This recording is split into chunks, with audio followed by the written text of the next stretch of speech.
नमस्कार, माउन्टेन समाचारमा स्वागत छ। म मञ्जु कार्की। नमस्कार, म सचिता बुढाथोकी। सुरुमा अहिलेसम्मका मुख्य समाचार।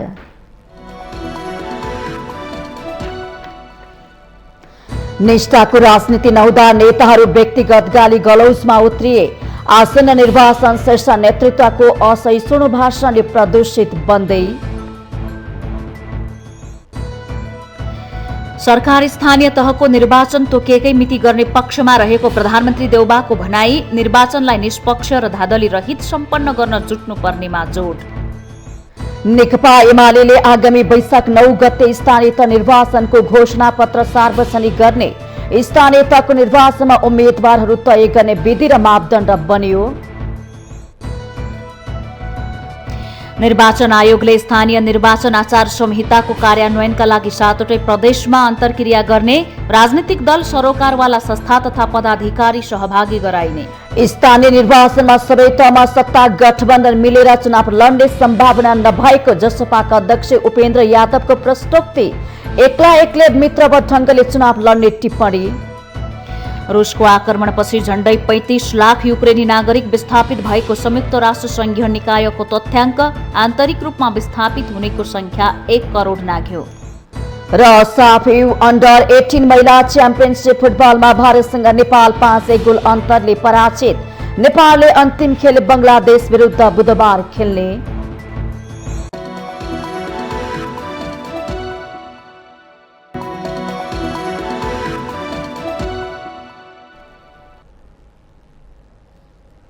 अब समाचार विस्तारमा।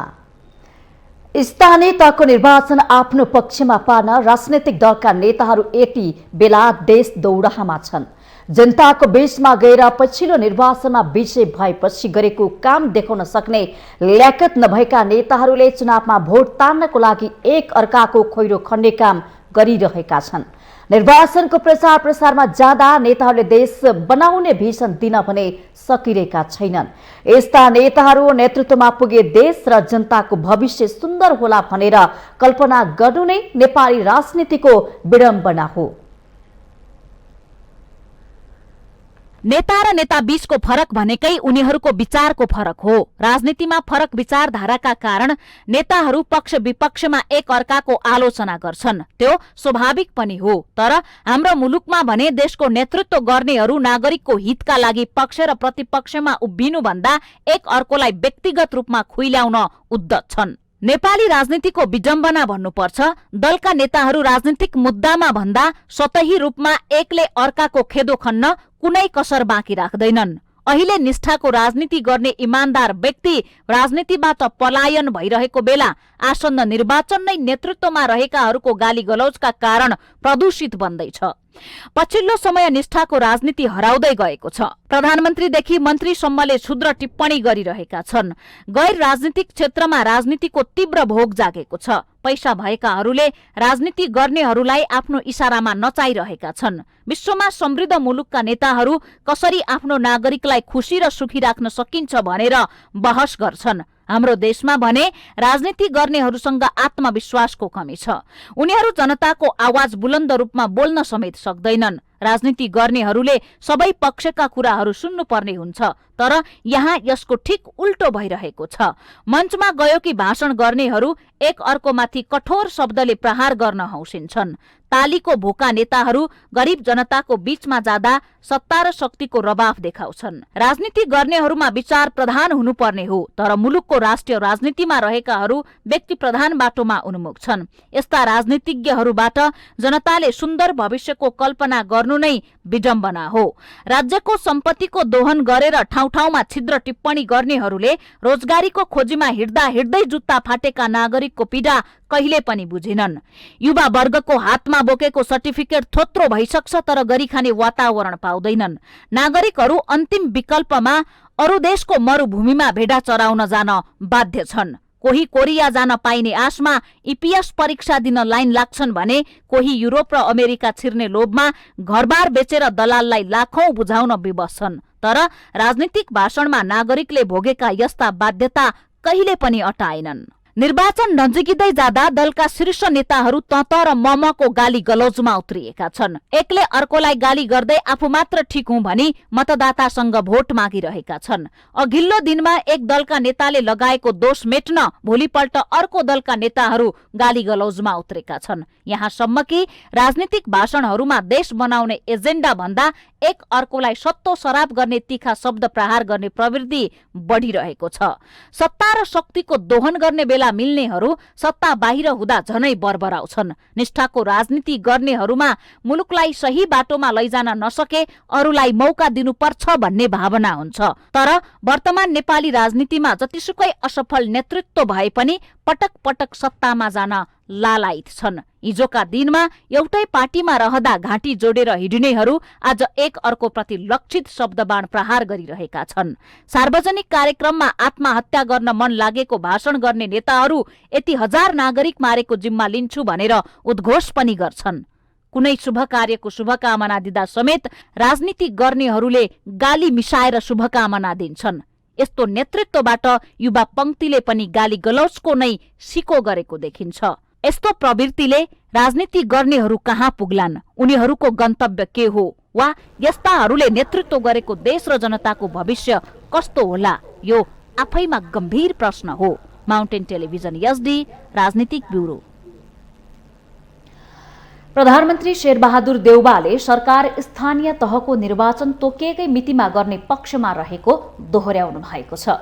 मोरङको सुन्दर हैरचा नगरपालिकाको प्रशासकीय भवन शिलान्यास गर्दै देउवालले सरकार निर्वाचन सार्ने मनसायमा नरहेको प्रश्न पार्नु भएको छ।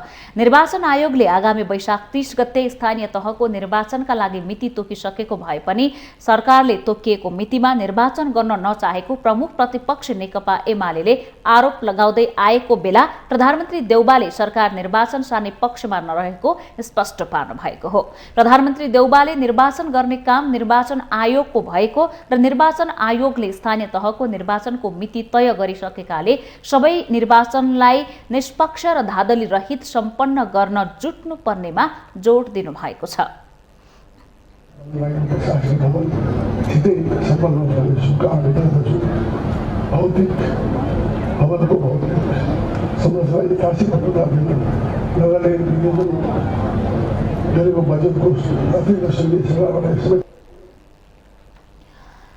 कार्यक्रममा बोल्दै प्रधानमन्त्री देउवाले मोरङको लेटाङमा महिला सुरक्षाकर्मीलाई सांघातिक आक्रमण गरी हत्या गरिएको विषयमा सरकारले आवश्यक छानबिन गरी दोषीलाई कडा कारबाही गर्न समेत आश्वासन दिनुभएको छ।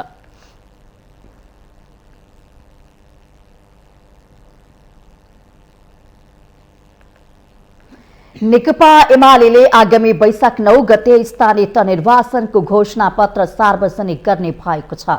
सोमबार बसेको पार्टीको पोलिट ब्युरो बैठकले वैशाख 9 गते कम्युनिस्ट पार्टी स्थापना दिवसको अवसर पारेर स्थानीय तह निर्वाचनको घोषणा पत्र सार्वजनिक गर्ने निर्णय गरेको हो। बैठकपछि सञ्चारकर्मीसँग कुरा गर्दै एमाले प्रचार विभाग प्रमुख पृथ्वी सुब्बा गुरुङले पार्टी स्थापना दिवसको अवसर पारेर केन्द्रको तर्फबाट चुनावी घोषणा पत्र र सबै स्थानीय तहहरूले आफ्नो प्रतिबद्धता पत्र सार्वजनिक गर्ने निर्णय गरेको जानकारी दिनु भएको छ। एमाले स्थानीय तहका निर्वाचनमा उम्मेद्वारहरू तय गर्ने विधि र मापदण्ड पनि बनाएको छ। स्थानीय तहको वडा अध्यक्ष र वडा सदस्यहरूको वडा कमिटिले सिफारिस गर्ने र त्यसको निर्णय पालिका कमिटिहरूले गर्नेछन्। त्यसैगरी गाउँपालिकाको अध्यक्ष र उपाध्यक्षको उम्मेद्वार तय गर्न गाउँ कमिटिले सुझाव दिने र त्यसैको आधारमा सम्बन्धित जिल्ला कमिटी सिफारिस गरेपछि प्रदेश कमिटिले निर्णय गर्नेछ। प्रचार विभाग प्रमुख गुरुङले नगरपालिकाको मेयर उपमेयरको हकमा पनि प्रदेश कमिटिले नै निर्णय गर्ने बताउनु भएको हो। उपमहानगरपालिका र महानगरपालिकाको मेयर उपमेयर भने प्रदेश कमिटिको सिफारिसमा केन्द्रीय कमिटिले निर्णय गर्नेछ। विगतका कामको मूल्याङ्कन, कार्यक्षमता, विकास र सुशासन प्रतिको दृष्टिकोण उम्मेद्वार चयनका मुख्य मापदण्ड भएको एमाले जनाएको छ। त्यसैगरी लोकप्रियता, चुनावमा जितको सुनिश्चितता पनि अर्को मापदण्ड हुने प्रचार विभाग प्रमुख गुरुङले बताउनुभयो। र तेस्रो कुरा चाहिँ उनीहरूको कार्यक्षमता र विकास र सुशासन प्रतिको उसको दृष्टिकोण, त्यस्तै लोकप्रियता र चुनावमा विजयको सुनिश्चितताको चाहिँ मापदण्ड अर्को मापदण्ड हुन्छ। पार्टीमा प्रवेश गर्नेहरूको व्यवस्थापनको लागि आवश्यक विभागहरू गठन गर्ने अनुमति आवश्यकता अनुसार प्रदेश र जिल्ला कमिटीहरूलाई दिने निर्णय पनि बैठकले गरेको छ।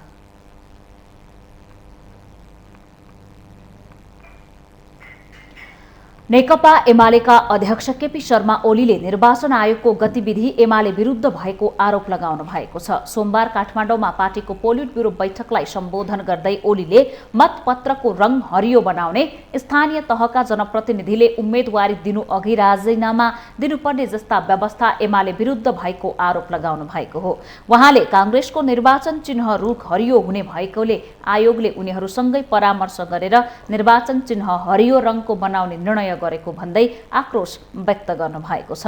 दलहरूसँग परामर्श समेत नगरी आयोगले सत्तारूढ गठबन्धनसँग साँठगाँठ गरेर निर्वाचन सम्बन्धी तयारीको कामलाई अघि बढाएको आरोप पनि ओलीले लगाउनु भएको छ। निर्वाचन आयोगको क्रियाकलापले आगामी निर्वाचनमा भरतपुर काण्ड, सिराहा काण्ड दोहोरिन सक्ने भन्दै मतपेटिकाको सुरक्षा गर्न पनि पार्टीका नेता कार्यकर्तालाई उहाँले सचेत गराउनु भएको छ। क्रियाकलाप हुई, भरतपुर काण्ड हुई, सिराहा काण्ड उठ्दै देखिने त होइन, उठ्दै हुँदै जाने त होइन भन्ने कुरा यो देखिन्छ। निर्वाचन सम्बन्धी कुनै पनि गतिविधि अघि नबढाउन निर्वाचन आयोगको ध्यानाकर्षण गराउँदै अध्यक्ष ओलीले आगामी निर्वाचनमा एकल बहुमत ल्याएर 3वटै तहको सरकार पार्टीले चलाउनु पर्ने भन्दै सोही अनुसारको तयारी गर्न पनि सिङ्गो पार्टी पंक्तिलाई आह्वान गर्नु भएको छ।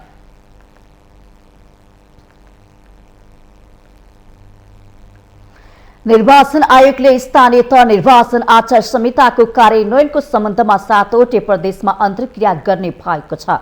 नियमित पत्रकार सम्मेलनमा बोल्दै निर्वाचन आयोगका प्रवक्ता शालिग्राम शर्मा पौडेलले सबै प्रदेशमा निर्वाचन आचार संहिताको कार्यान्वयनको सम्बन्धमा अन्तर्क्रिया गर्न लागेको बताउनु भएको हो।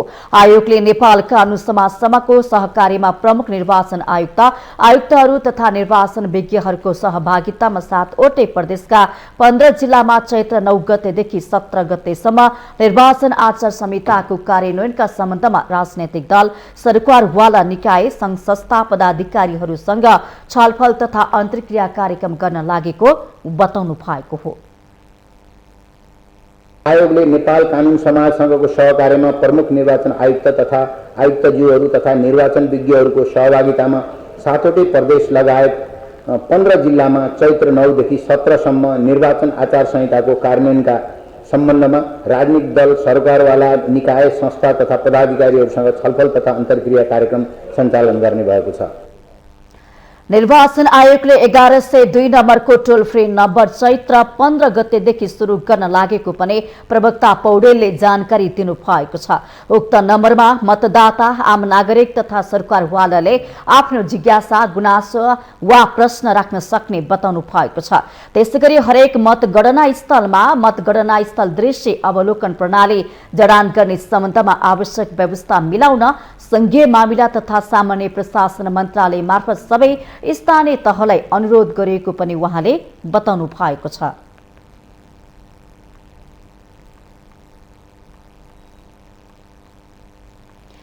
जनता समाजवादी पार्टी जसपाका अध्यक्ष उपेन्द्र यादवले आगामी स्थानीय निर्वाचनमा सबै तहमा सत्ता गठबन्धन मिलेर चुनाव लड्ने सम्भावना नभएको बताउनु भएको छ। सोमबार वीरगञ्जमा स्थानीय नेता राजेशमान सिंहलाई पार्टी प्रवेश गराउँदै सत्ता साझेदार जसपाका अध्यक्ष यादवले सबै तहमा गठबन्धन सम्भव नभएको प्रश्न पार्नु भएको हो। सम्भव भएको ठाउँमा गठबन्धनका दलहरू एक्लै मित्रवत ढंगले चुनाव लड्ने पनि उहाँले बताउनुभयो।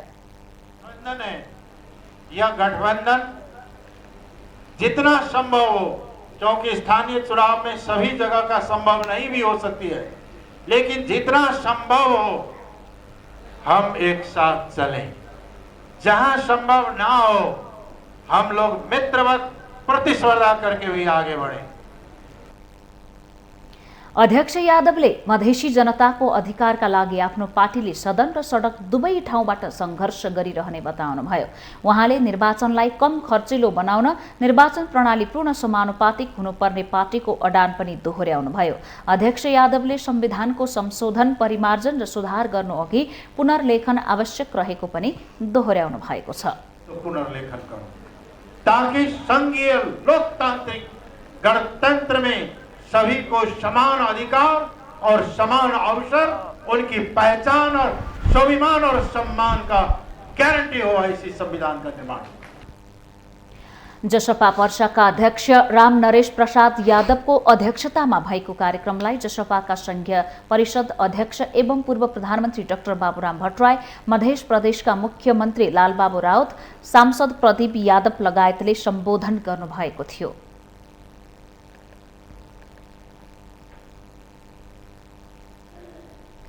सरकारले आर्थिक वर्ष 2079-80 प्रदेश र स्थानीय तहलाई उपलब्ध गराउने राजस्व बाँडफाँडको ढाँचा, हिस्सा एवं वित्तीय अनुदान वितरणको अनुमानित सीमा स्वीकृत गर्ने निर्णय गरेको छ। आइतबार बसेको मन्त्री परिषदको बैठकले यस्तो निर्णय गरेको हो। संचार तथा सूचना प्रविधि मन्त्री एवं सरकारका प्रवक्ता ज्ञानेन्द्र बहादुर कार्कीले सोमबार मन्त्री परिषदका निर्णय जानकारी दिँदै नेपाल पार वहन तथा गोदाम व्यवस्था कम्पनी लिमिटेड महाप्रबन्धकमा प्रेमराज भण्डारीलाई नियुक्त गर्ने निर्णय भएको पनि बताउनु भएको छ। त्यसैगरी सरकारले विद्युत नियमन आयोगको रिक्त सदस्य पदमा गौतम डङ्गोलाई नियुक्त गरेको छ।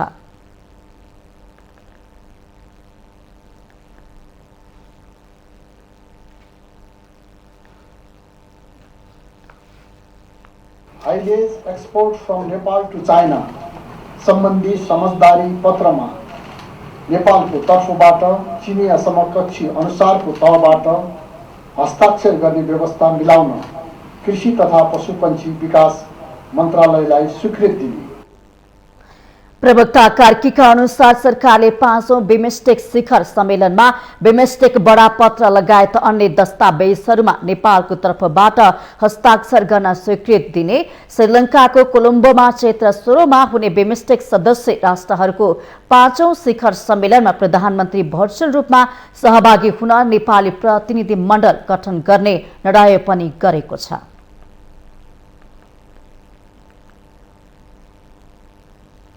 माउन्टेन समाचारमा पालो भएको छ विश्रामको।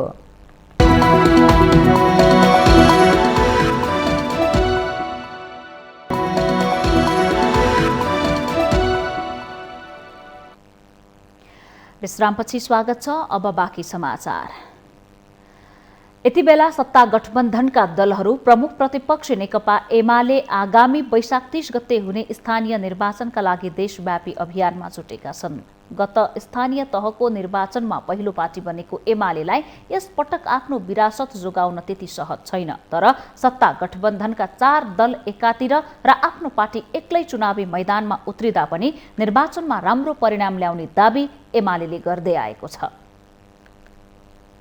स्थानीय तहको निर्वाचन नजिकै गर्दा सबै दलका नेताहरूले चुनावी वातावरण बनाउन कार्यक्रम भेलालाई तीव्र पारेका छन्। यस क्रममा उनीहरूले आफ्ना चुनावी मुद्दा के हुन्छन् भन्दा पनि चरको भाषणले नै नतिजा आफ्नो पक्षमा पार्न केन्द्रित देखिएका छन्। प्रमुख प्रतिपक्षी दल नेकपा एमाले आगामी चुनावमा गठबन्धनलाई कसरी परास्त गर्ने भन्दै आगामी चुनावको तयारीमा लागेको छ। सोमबार पोलिट ब्युरो बैठक बस्दै आगामी स्थानीय तहको चुनावमा केन्द्रित भएको एमाले उम्मेद्वारहरूलाई टिकट वितरणदेखि वाम एकतासम्मको विषयलाई केन्द्रित बनायो। पार्टी विभाजन भएर 2 कित्तामा बाँडिएको एमाले गठबन्धन नेतृत्वलाई सहजै रूपमा पराजित गर्न भने मुस्किल देखिन्छ। तर एमाले नेताहरू भने यसलाई स्वीकार्न चाहँदैनन्। पार्टी संगठनात्मक रूपमा, वैचारिक रूपमा र सैद्धान्तिक रूपमा सम्पूर्ण रूपले चुनावका लागि तयार छ। नेकपा एमाले निर्वाचन जितिसकेपछि, जनताको म्यान्डेट प्राप्त गरिसकेपछि हामीले जे जस्ता कामहरू गर्यौं त्यसको निरन्तरताको पक्षमा हामी हुन्छौं भने अरू पार्टीहरूले जितेका ठाउँमा भएका काम कारबाहीहरूको विहङ्गम दृष्टिकोण लिएर त्यसको सीमावलोकन गरेर हामी चाहिँ अगाडि बढ्छौं। चुनावको मिति नजिकै जाँदा एमाले आफ्नो चुनावी अभियानलाई पनि तीव्र बनाएको छ। आफ्नो पार्टीभित्रको खिचातानीका कारण सत्ताको नेतृत्व प्रतिपक्षको हातमा सुम्पिन बाध्य भएको एमालेलाई काङ्ग्रेस भन्दा पनि माओवादी केन्द्र र एकीकृत समाजवादीसँग प्रतिशोध दिने अभिष्ट छ। उता माओवादी केन्द्र र एकीकृत समाजवादी पार्टी पनि एमालेलाई कसरी ठेगान लाउन सकिन्छ भनेर पटक पटक सार्वजनिक रूपमै भन्दै आइरहेका छन्। यी सबै परिदृश्यले कसले कसलाई पछाड्छ अहिले नै अनुमान लगाउन त हतारो नै होला। तर चुनावी सरगर्मी बढेसँगै एमालेमा प्रवेश गर्नेहरूसँगै जनलहर बढेकाले एमालेलाई जनताको बलियो साथ रहेको नेता केशव बडालको दाबी छ। 753 पालिका मध्ये 65% पालिकामा हाम्रो स्ट्रङ स्थिति छ। त्यसमा केन्द्रित हुने कुरो गरेका छ र चाहिँ जुनसुकै राजनीतिक दलका भए पनि र त्यसमा वामपन्थी गैर वामपन्थी जुनसुकै भए पनि जो सदस्यहरू छन्, समर्थकहरू छन्, होइन अब मातहतका पदाधिकारी छन्, उहाँहरू सबैलाई अब आउन चाहनेलाई जबरजस्ती होइन र एमाले प्रवेश गराउने लहर चल्या छ। तपाईँले हेर्नुभयो होला दार्चुलादेखि ताप्लेजुङसम्म, झापाको खेचनादेखि लिएर यता दोधरा चाँदनीसम्म चाहिँ प्रवेशको लहर चल्या छ। पार्टी विभाजनको चोट सेलाउन नपाउँदै चुनावी प्रतिस्पर्धामा होमिन बाध्य एमालेलाई आगामी चुनाव थप जटिल र चुनौतीपूर्ण देखिन्छ। यस्तो अवस्थामा अन्य पार्टीलाई आरोप प्रत्यारोप गर्नुभन्दा पनि नयाँ भिजन र कार्यक्रम लिएर जनतामा जान सके मात्रै एमालेलाई केही राहत मिल्ने देखिन्छ। नत्र एमाले परिकल्पना गरे जस्तै आगामी तिनै तहको चुनावपछि सिंहदरबार छिर्ने दाबी बोलीमा मात्रै सीमित नहोला भन्न सकिन्न। माउन्टेन टेलिभिजन एचडीका लागि क्यामेरामा प्रदीप खलानका साथमा बटुक राजगिरी, काठमाडौँ। पानीको स्रोतको संरक्षण गर्दै पर्यावरण जोगाउने सन्देश बाँड्दै आज विश्व जल दिवस मनाइँदैछ। पानीको मुहान सुक्दै गएको र यसले मानव जीवनसँगै पर्यावरणमा पर्न सक्ने जोखिम न्यूनीकरण गर्न विश्व जल दिवस मनाउँदै आइएको हो। समस्त जीवन र जगतको अस्तित्व रक्षा गर्ने प्रकृति प्रदत्त वरदानको रूपमा रहेको पानीको महत्व, संरक्षण र दिगो प्रयोगका बारेमा जनचेतना अभिवृद्धि गर्ने उद्देश्यसहित संयुक्त राष्ट्र संघको आह्वानमा सन् 1993 देखि हरेक वर्ष मार्च 22लाई विश्व समुदायले पानी दिवसको रूपमा मनाउँदै आएको छ। जल दिवसको अवसरमा राष्ट्रपति विद्यादेवी भण्डारीले पानीका स्रोतको संरक्षण गर्दै पर्यावरण सन्तुलनमा योगदान गर्न प्रेरणा मिलोस् भन्दै शुभकामना सन्देश दिनु भएको छ। पानी र प्रकृतिसँग प्राणी जगतको अस्तित्व गाँसिएको र पृथ्वीमा जीवनको उत्पत्ति नै पानीभित्र भएको राष्ट्रपतिले जारी गरेको शुभकामना सन्देशमा उल्लेख छ। वर्तमान अवस्थामा आइपुग्दा जीवनको अस्तित्व जोगाउन प्रकृति र पानीको संरक्षण गर्नु मानव सभ्यताकै निमित्त चुनौती भएको भन्दै राष्ट्रपति भण्डारीले भूमिगत जलस्रोतको पुनः भरणको लागि जलाधार क्षेत्रको संरक्षण गर्नुपर्नेमा जोड दिनु भएको छ। जल दिवसको अवसरमा आज देशभर विभिन्न कार्यक्रमको आयोजना गरिएको छ।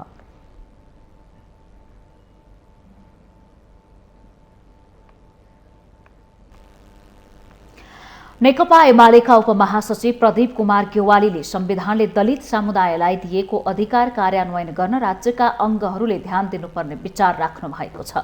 सोमबार 57औं अन्तर्राष्ट्रिय रंगभेद तथा जातीय विभेद विरुद्धको दिवसको सन्दर्भ पारेर आयोजित अन्तर्क्रियामा बोल्नुहुँदै उपमहासचिव गेवालीले यस्तो बताउनु भएको हो। उहाँले संविधान र कानूनले दलित समुदायलाई दिएको अधिकारको बारेमा सो समुदायलाई जागृत गर्नुपर्नेमा जोड दिनु भएको छ। संविधान र कानूनले दलित समुदायलाई दिएका अधिकार कार्यान्वयनका लागि राज्यका अङ्गलाई घचघच्याउनु पर्ने गेवालीको भनाइ छ।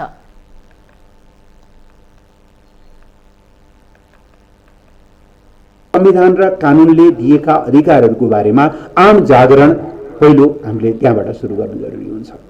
दोस्रो, ती संविधान र कानूनका व्यवस्थाहरूको कार्यान्वयनमा हामीले निरन्तर दबाव दिनुपर्ने हुन्छ। अदालतलाई समेत दलित प्रति संवेदनशील हुन, छुवाछुत र जातीय विभेदका कुनै पनि क्रियाकलापप्रति संवेदनशील हुन र संविधान र कानूनको जे स्पिरिट छ त्यो स्पिरिटलाई चाहिँ तदनुरूप कार्यान्वयन गर्नका लागि हामीले राज्यका अङ्गहरूलाई घचघचाउने कुरा अर्को महत्त्वपूर्ण कुरा। कार्यक्रममा बोल्दै नेपाली कांग्रेसका केन्द्रीय सदस्य मीन बहादुर विश्वकर्माले दलित समुदायले नेपालको संविधान मार्फत प्रशस्त अधिकार पाएको बताउनुभयो। संविधानमा पाएको अधिकारको कार्यान्वयन हुनुपर्ने उहाँले बताउनुभयो। दलित समुदायका बालबालिकालाई शिक्षा, रोजगारी, उपचार, राज्यको संयन्त्रमा प्रतिनिधित्व, भूमिहीन र आवासहीनलाई भूमि र आवासको व्यवस्था जस्ता कुराहरू संविधानमा उल्लेख भएको उहाँले बताउनुभयो। दलित समुदायको बालबालिकालाई उच्च शिक्षासम्म निःशुल्क छात्रवृत्ति सहितको शिक्षा हुनेछ भनेको छ, को हक हुनेछ भनेको छ। उच्च शिक्षासम्म निःशुल्क छात्रवृत्ति सहितको। अब त्यसमा केही शब्द फर्नुपर्छ, मैले चाहिँ नभेटेर नथपेको तपाईँलाई। दोस्रोमा उपधारा 240 को उपधारा 2 मा राज्यका प्रत्येक संरचनामा दलित समुदायलाई समानुपातिक सहभागिता सहितको रोजगारीको हक हुनेछ। अहिले हामीसँग 1% मात्रै छ, जनसङ्ख्या 14% छ, सहभागिता 1% छ। त्यो पनि कसरी आएको 1% भन्दा तपाईँहरूले भने जस्तो 63 देखि 78 सम्म आइपुग्दा 15 वर्षमा, नभए त्योभन्दा अगाडि हाम्रो 0.025% मात्रै थियो। केन्द्रीय सदस्य विश्वकर्माले संविधान निर्माण भएको 6 वर्ष बितिसक्दा पनि दलित समुदायका मौलिक हक अधिकार कार्यान्वयन गर्ने सम्बन्धी कानून भने नबनेको बताउनुभयो। यसतर्फ संसदीय समिति मार्फत अनुगमन गर्न लागि पनि उहाँले उल्लेख गर्नुभएको छ।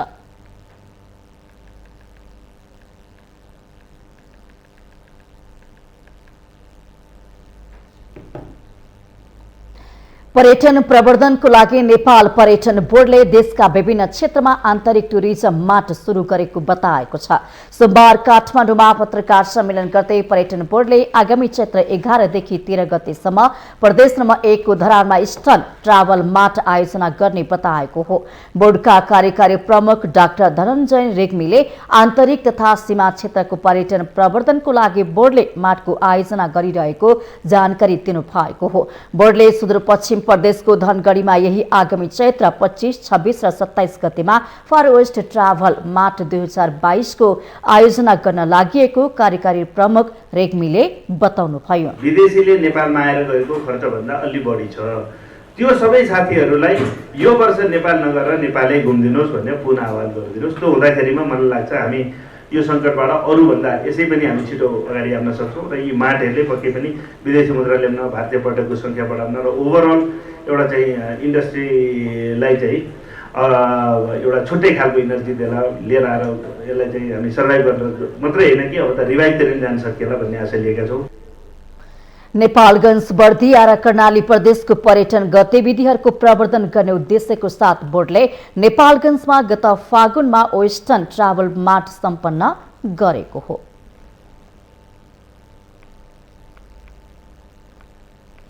नेपाल निर्माण व्यवसायी महासंघका नवनिर्वाचित अध्यक्ष रवि सिंहले सार्वजनिक खरिद नियमावली 11औं संशोधन मान्य नहुने चेतावनी दिनुभएको छ।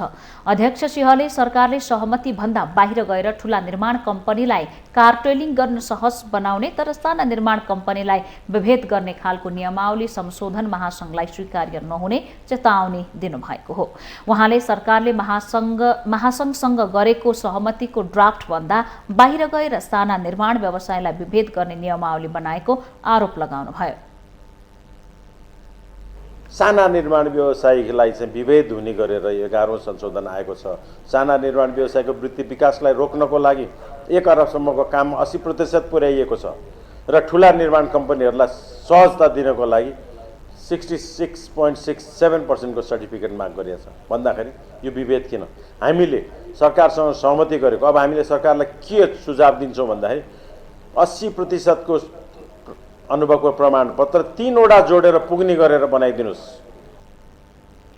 सार्वजनिक खरिद नियमावली 11औं संशोधनका 5 वटा बुँदामा महासंघको असहमति रहेको स्पष्ट पार्दै उहाँले खरिद नियमावली 6औं संशोधनका कारण अहिलेसम्म निर्माण उद्योग अस्तव्यस्त भइरहेको दावी गर्नुभयो। उहाँले संशोधित नियमावलीमा 5 वटा ठेक्का सम्झौता गरेपछि 6औं ठेक्का प्रक्रियामा भाग लिन नपाउने व्यवस्था गरिएकोमा पनि आपत्ति जनाउनु भएको छ।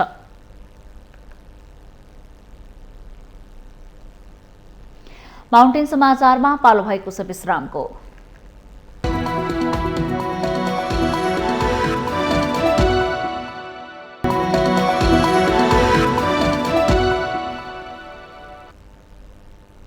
विश्रामपछि स्वागत छ। अब बाँकी समाचार।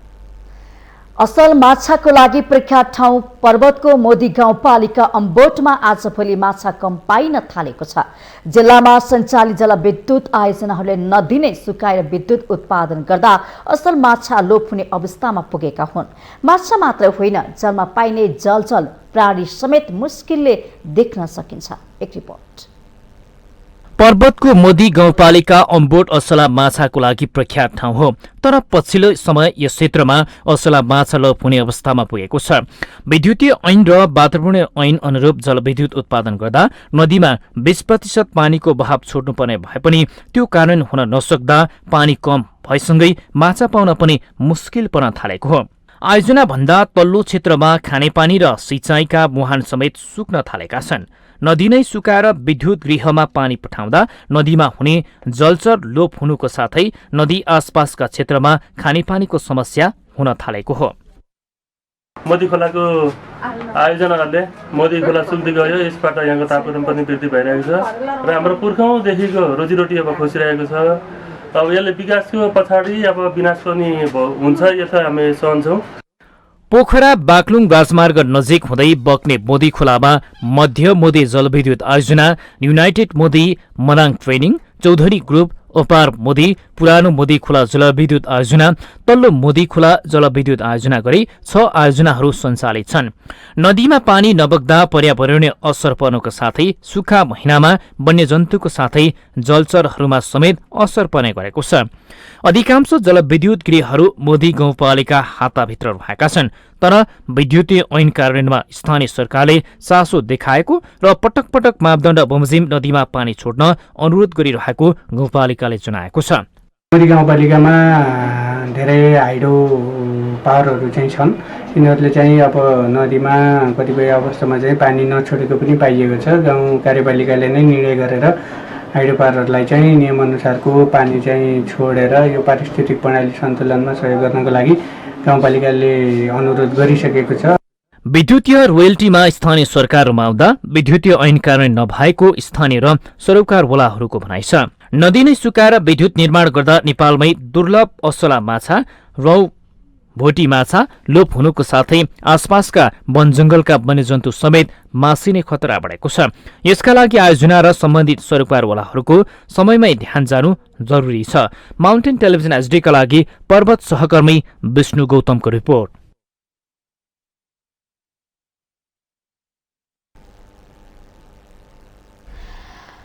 बाख्राको दूधबाट उत्पादन हुने चीजको बिक्री बढेसँगै तनहुँको बन्दीपुर स्थित राष्ट्रिय बाख्रा अनुसन्धान केन्द्रलाई बजारको माग धान्न धौधौ पर्न थालेको छ। पछिल्लो समय पर्यटकीय गन्तव्यहरूमा विदेशी र आन्तरिक पर्यटकहरूले चीज मन पराएसँगै यसको माग बढ्न थालेको हो। विदेशको भन्दा ताजा र गुणस्तरयुक्त भएकाले विदेशीहरू बाख्राको चीजमा आकर्षित हुने गरेका छन्। विदेशीहरू के गर्दा रहेछन् भने नेपालीहरू मासु र रक्सी खाने अल्कोहल लिँदाखेरि उनीहरू चिज र वाइन बढी प्रिफर गर्ने हुनाले जहाँ टुरिस्ट प्लेस बढी छ त्यहाँ चाहिँ यसको डिमान्ड बढी छ। राष्ट्रिय बाख्रा अनुसन्धान कार्यक्रमका संयोजक राजु कर्णेलले नेपालमा बाख्राको दूध भन्दा चीजको माग बढी भइरहेको बताउनुभयो। 2500 रुपैयाँ तिरेर स्पेनबाट ल्याइएको चीज भन्दा नेपालमा उत्पादित चीज सस्तो र गुणस्तरीय भएकोले यसको माग बढेको उहाँको भनाइ छ। मात्रै नभइकन आन्तरिक पर्यटनहरूले पनि चिज मन पराउने र बाख्राको दुधमा इन्ट्रेस्ट लिएको चाहिँ अहिले देखिरहेको छ। त्यसले गर्दा किसानहरूले चाहिँ अहिले अब अलिकति हामीले प्योर शुद्ध नस्लका बोकाहरू चाहिँ वितरण गरिरहेका छौँ। त्यसले गर्दा विगत 2-3 वर्षमा चाहिँ यसप्रति आकर्षण बढ्दो छ। बन्दीपुर गाउँपालिकाका अध्यक्ष पुण्यसिंह लामा भने बन्दीपुरलाई पर्यटनसँग जोडेर उत्पादन र रोजगारी बढाउने लक्ष्यमा रहेको बताउनुहुन्छ। बन्दीपुर सांस्कृतिक र ऐतिहासिक थलो भएको भन्दै उहाँले 20 वर्षे गुरु योजना बनाएर बन्दीपुरलाई पर्यटकीय नगरी बनाउने लक्ष्यका साथ काम गरेको बताउनुभयो। यो पुरानो एउटा भनौँ न ऐतिहासिक ठाउँ मात्रै नभएर थुप्रै यहाँ चाहिँ होइन सांस्कृतिक सम्पदाहरू पनि भएको कारणले यसलाई चाहिँ जगेर्ना गर्दै ती हाम्रो सांस्कृतिक सम्पदाहरूलाई अनि पर्यटनको रूपमा जगेर्ना गर्दै अध्यक्ष थापाले ऐतिहासिक सम्पदाहरूलाई पर्यटनमा बदलेर रोजगार र उत्पादन सृजना गर्ने लक्ष्य रहेको बताउनुभयो।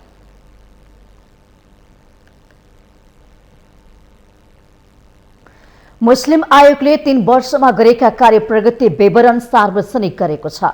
सोमबार ललितपुर स्थित कार्यालयमा आयोगका अध्यक्ष शमीम मिया अन्सारीले पत्रकार सम्मेलन मार्फत 2075 साल चैत्र 7 गते आफू नियुक्त भएर आएसँगै हालसम्म गरेको कार्य प्रगति विवरण सार्वजनिक गर्नु भएको हो।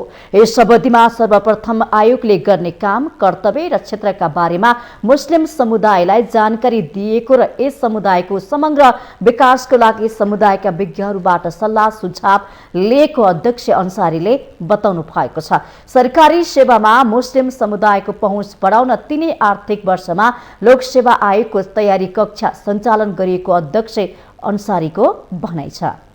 क्षेत्र आदिको बारेमा मुस्लिम समुदाय तथा अन्य आम जन समुदायमा जानकारी दिने कार्य भयो, जसले गर्दा मुस्लिम आयोगलाई कार्य गर्न सहजता महसुस भयो। मुस्लिम समुदायको समग्र विकास गर्नका लागि मुस्लिम समुदाय र विज्ञहरूबाट राय सल्लाह सुझाव लिने कार्य गरियो। अध्यक्ष अन्सारीले मुस्लिम समुदायका मानव विकास सूचाङ्क निकै पछाडि रहनु, राज्यको स्रोत साधन अवसर र लाभमा नियोजित पहुँच नहुनु र राजनीतिक तथा प्रशासनिक संरचनामा मुस्लिम समुदायको प्रतिनिधित्व नहुनु समस्याको रूपमा रहेको उल्लेख गर्नु भएको छ। कर्मचारी र बजेटको अभावमा ऐनले तोके अनुसार काम गर्न नसकेको उहाँले बताउनुभयो।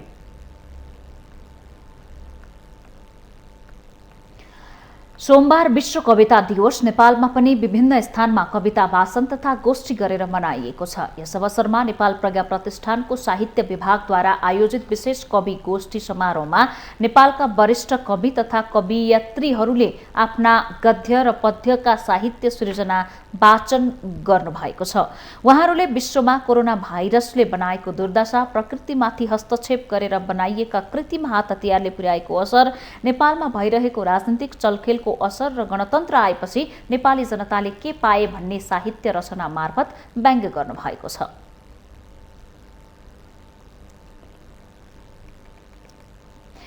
सन् 1999 राष्ट्रसङ्घीय शैक्षिक, वैज्ञानिक तथा सांस्कृतिक संगठन युनेस्कोले हरेक मार्च 21 तारिखलाई विश्व कविता दिवसका रूपमा मनाउने घोषणा गरेको हो। 4000 वर्ष अघि बेबिलोनमा पहिलो कविता रचना भएको थियो।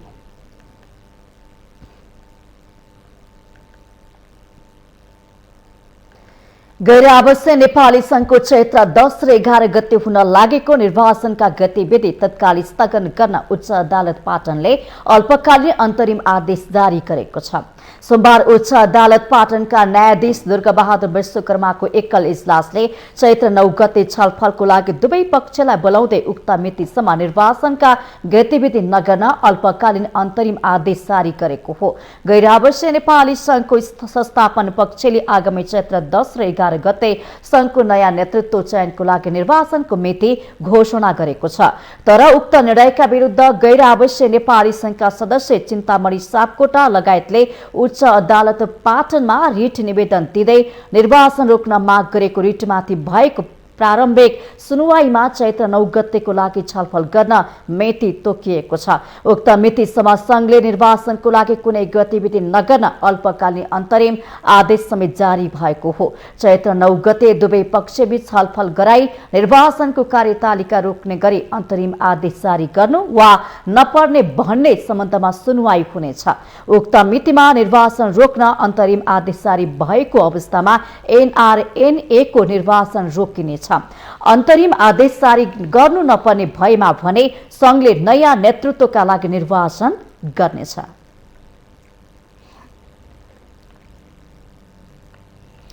तेस्रो फ्लोरा एक्सपो ललितपुरको जावलाखेल स्थित खेल मैदानमा हुने भएको छ। फ्लोरिकल्चर एसोसिएसन काठमाडौँमा पत्रकार सम्मेलन गरी यही चैत्र 10 गतेदेखि 13 गतेसम्म फ्लोरा एक्सपो आयोजना हुने जानकारी गराएको हो। स्वच्छ वातावरण तथा आर्थिक समृद्धिका लागि पुष्प व्यवसाय भन्ने मूल नाराका साथ हुने एक्सपोमा पुष्प व्यवसाय सञ्चालनका लागि आवश्यक औजारहरूको समेत प्रदर्शनी गरिनेछ।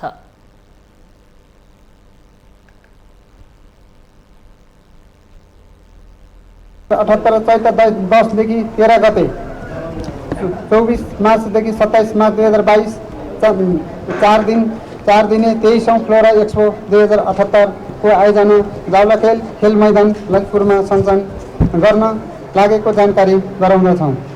यस मेलाको नारा स्वच्छ वातावरण तथा आर्थिक समृद्धिको लागि पुष्प व्यवसाय भन्ने रहेको छ। 23औं फ्लोरा एक्सपोमा अफिसियल स्टल 4 वटा, प्रतियोगितात्मक प्रदर्शनी स्टल 2 वटा, व्यावसायिक स्टल का लागि 56वटा सहित जम्मा 62वटा स्थल रहनेछन्।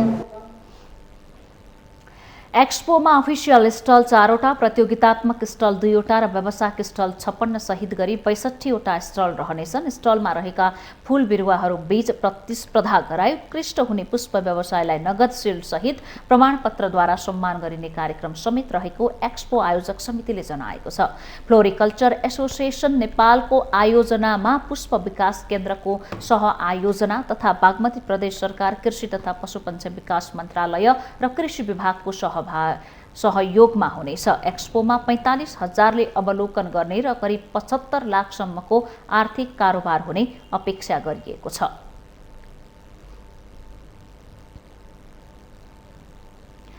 हामीसँग आर्थिक, अन्तर्राष्ट्रिय र खेल समाचार बाँकी नै छन्। माउन्टेन समाचारमा पुनः पालो भएको छ विश्रामको।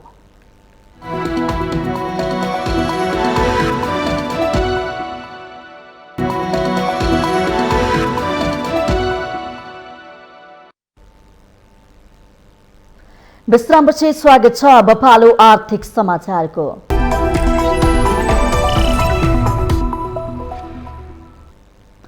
साताको दोस्रो दिनको कारोबारमा शेयर बजार मापक नेप्से परिसूचक वृद्धि भएको छ। पछिल्लो 3 कारोबार दिनदेखि निरन्तर ओह्रालो लाग्दै आएको नेप्से परिसूचकमा सोमबार 17.99 अङ्कले वृद्धि भएको हो। यस वृद्धिसँगै नेप्से 2634.57 बिन्दुमा पुगेको छ।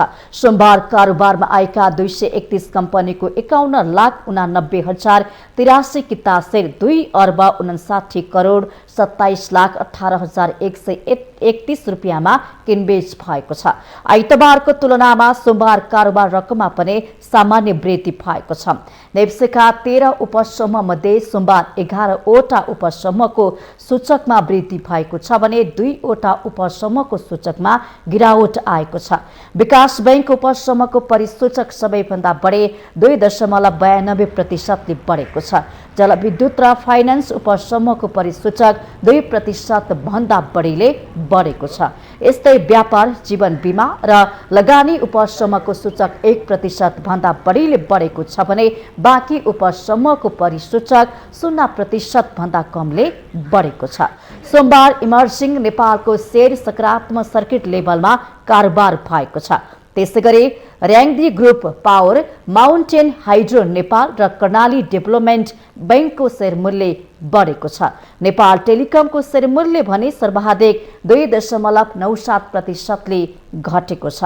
कारोबार रकमको आधारमा 20,94,00,00,000 रुपियाँ बराबरको शेयर खरिद बिक्री गरेर नेपाल टेलिकमले शीर्ष स्थानमा रहेको छ।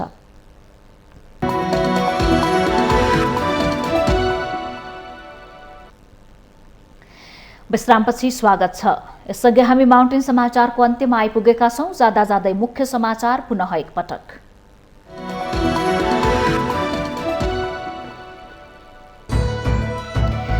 निष्ठाको राजनीति नहुँदा नेताहरू व्यक्तिगत गाली गलौजमा उत्रिए। आसन्न निर्वाचन शीर्ष नेताहरूको असहिष्णु भाषणले प्रदूषित बन्दै। सरकार स्थानीय तहको निर्वाचन तोकिएको मितिमा गर्ने पक्षमा रहेको प्रधानमन्त्री देउवाको भनाई। निर्वाचनलाई निष्पक्ष र धाँधली रहित सम्पन्न गर्न जुट्नुपर्नेमा जोड। नेकपा एमाले आगामी वैशाख 9 गते स्थानीय तह निर्वाचनको घोषणा पत्र सार्वजनिक गर्ने। स्थानीय तहको निर्वाचनमा उम्मेद्वारहरू तय गर्ने विधि र मापदण्ड बन्यो। निर्वाचन आयोगले स्थानीय निर्वाचन आचार संहिताको कार्यान्वयनका लागि 7वटै प्रदेशमा अन्तर्क्रिया गर्ने। राजनैतिक दल, सरकारवाला संस्था तथा पदाधिकारी सहभागी गराइने। स्थानीय निर्वाचनमा सबै तहमा सत्ता गठबन्धन मिलेर चुनाव लड्ने सम्भावना नभएको जसपाका अध्यक्ष उपेन्द्र यादवको प्रश्नोक्ति। एक्लै मित्रवत ढंगले चुनाव लड्ने टिप्पणी। रुसको आक्रमणपछि झण्डै 35 लाख युक्रेनी नागरिक विस्थापित भएको संयुक्त राष्ट्र संघीय निकायको तथ्याङ्क। आन्तरिक रूपमा विस्थापित हुनेको संख्या 1 करोड नाग्यो। र साफ अन्डर 18 महिला च्याम्पियनशिप फुटबलमा भारतसँग नेपाल 5-1 गोल अन्तरले पराजित। नेपालले अन्तिम खेल बंगलादेश विरुद्ध बुधबार खेल्ने।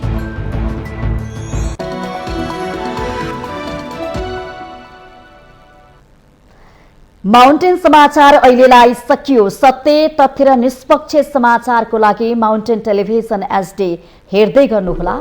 नमस्कार।